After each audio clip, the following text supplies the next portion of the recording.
what's also very helpful is surrounding yourself with like-minded people to what, I mean, your common goals are and what your expectations are, and having people comfortable with being able to go through the things they need to go through. It sounded cryptic, so I'm going to try that again.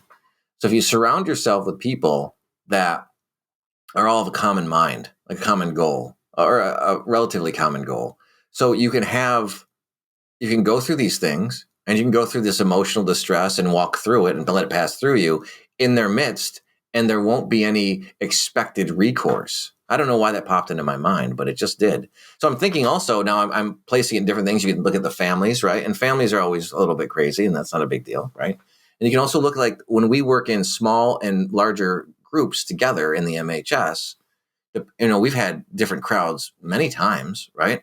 And I remember that when I first worked with you, the first time I met you was in 2015 in Cape Coral. We had a big group of people. That's when I met Dan the first time too, Dr. Burrow. Yeah. And then in 2017, we were in a Disney hotel, and we had both trainers, master trainers. And then we had brand new students, all in the same. Scott had them all in the same room. And those are the situations that I'm thinking of, and how we could even accept people going through those things and even assist, right, in any way that we can. And then how comfortable it can be to go through the anger or go through the grief or go through the sadness. And I'm sure we've both seen people go through sadness in seminars before, especially you. I mean, you have these big seminars like every month. You know what I mean? I'm sure you have to go through this all the time.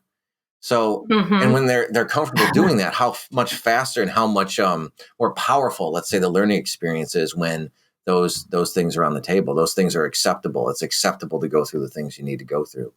And that just came into my mind. Right. I don't know if you want that or not. Well, I think that's a great point, because it's this culture of acceptance that you can have that happen, right? You might act out or go through different emotions or do something that maybe isn't the most desirable thing to do.